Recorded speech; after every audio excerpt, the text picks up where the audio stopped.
Hey guys, this is my first level review. I plan to do way more of these in the future because it's just something that interests me. So, anyway, yeah.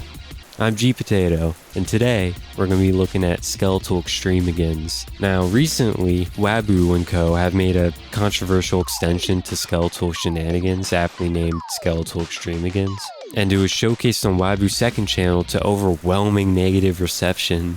However, I do want to preface that this review will be mainly for critiquing the extension and not Wabu's motivations for directing and potentially publishing said extension. And with that, this review will be a little complicated since Extremigans is an extension and not an independent level. So we gotta ask ourselves, what makes a good extension? Ideally, an extension should add to a level that is missing something, like a level that's cut short or has some missing potential. However, most levels in GD, even if they're flawed, don't need extensions. There's very few complete levels that don't get their general point across in 1 to 3 minutes, and if there'd be some to add to them, then that thing the level needs would usually have to be integrated into the level itself, not just thrown at the end. The better option, rather than extending a level, is to make a sequel to the level that addresses the level's flaws, or to just make an entirely new level that draws inspiration from the original. Assuming you had just played Hexagon Force, would you rather play a new take on it, like Hexagon Force V2, or the same level but longer? It's not that level extensions are always guaranteed to be bad, but most of the time they're extremely redundant. Okay, so before we look at Extremigans, what makes Skeletal Shenanigans such a well-received level? A really quick summary in case you haven't seen the level or don't remember. Skeletal Shenanigans is an art level that has you steal a crystal from the main villain, that being this huge skeleton. You go room by room, you're introduced to new environments and new characters as you infiltrate this castle. Very swiftly, it doesn't dwell on these characters at all. You fight the main villain, go through a chase sequence, and the level's over. Now, what makes it so great is that it has such a simple premise and fucking phenomenal animations and just as good attention to detail, and it's also just very unintrusive. I mean, my main criticism is that the gameplay, while it's solid, it could be a lot better. It can feel mindless in one section, then weirdly intricate in the next. And other than that, I mean, I can't think of that many criticisms. Overall, it's just a great level, in my opinion. Okay, so what about Skeletal Extremigans? Something you immediately notice upon watching the extension is the massive decline in quality with the visuals. So right off the bat, there goes 90% of what made Skeletal Shenanigans such a great level. This doesn't automatically mean all hope is lost in terms of this being a good extension. So long as the extension can add something of value, whether it be interesting gameplay, new ideas, really anything, it can still absolutely redeem itself to an extent. Okay, so a quick spoiler warning.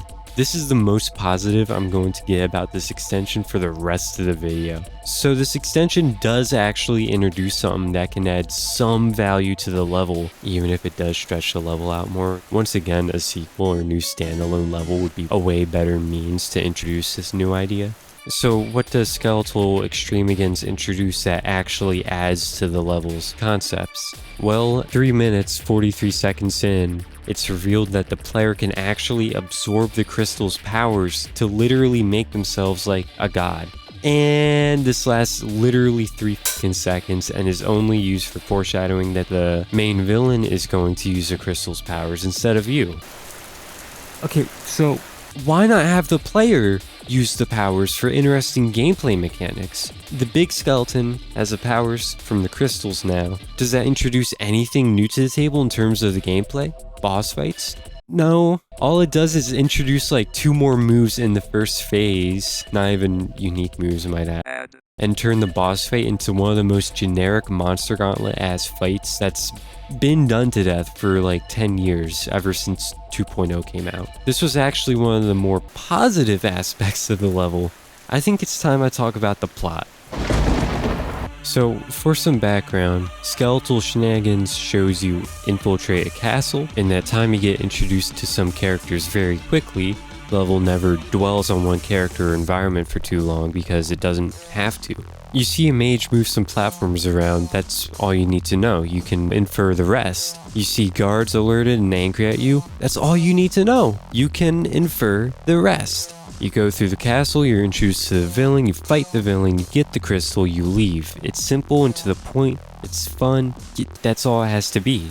Extremigans tries so hard to add lore to such a simple premise that you end up with completely redundant storylines and environments that don't feel important to the overarching story whatsoever. When it tries to flesh out characters already seen in Skeletal shenanigans, it fails. When it tries to introduce new characters, it fails. And worst of all, it dwells on these plots for so long. You go to the moon to fight an alien, why?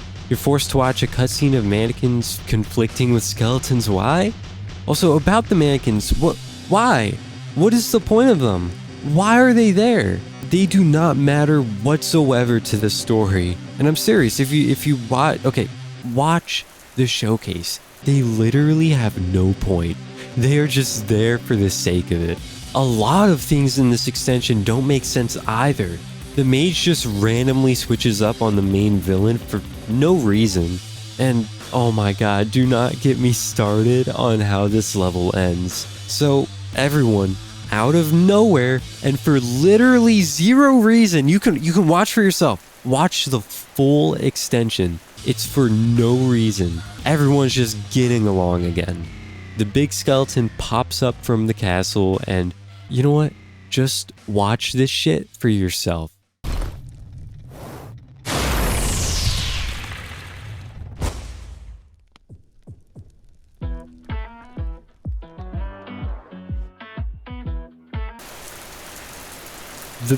The entire extension was building up to a stupid fucking promo of Waboozalaboobos.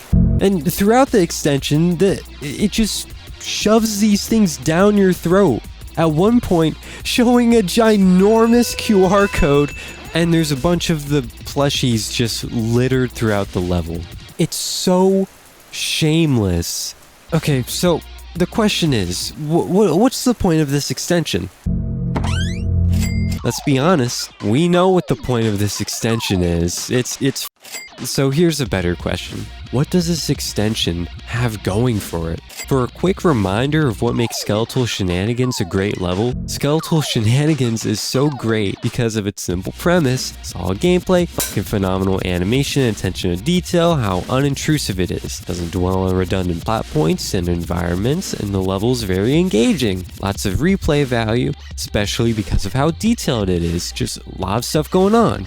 Skeletal Extremigans has an unnecessarily convoluted and redundant story. The animation is a massive step down. The attention to detail is also a massive step down. And the extension is so intrusive. I mean, the QR code for one. And also, that 20-second cutscene of the mannequins and skeletons just duking it out. There was no point to that, and even if there was a point to that, a 20-second cutscene in a Geometry Dash level, unless you're an auto level. No. This extension truly brings zero value to Skeletal Shenanigans. They somehow managed to turn the level into one of those generic art levels that you're forced to beat for a gauntlet. It's the GD equivalent of trying to expand upon the story of a new Super Mario Bros. Game. Judging the full level, Skeletal Shenanigans and Extremigans combined, I'd give the full level a 2 out of 10. It starts off extremely strong, then drops off in quality drastically. The extension is completely insulting to the original project, is made with ill intention, has zero value whatsoever, and is a complete laughingstock. The only thing keeping it from a 0 is that the deco isn't utterly atrocious. Clearly the actual creators behind this project have talent, however, direction matters just as much as talent, which this level completely lacks. As a result, this level feels completely rushed and not thought out at all. If I'm just ranking how good of an extension it is, I think it's a 1 out of 10. But I figured this extension would be a good start to this potential series, so I mean, yeah. If you liked the video, be sure to subscribe, leave a comment. Anyway, I'll see you guys.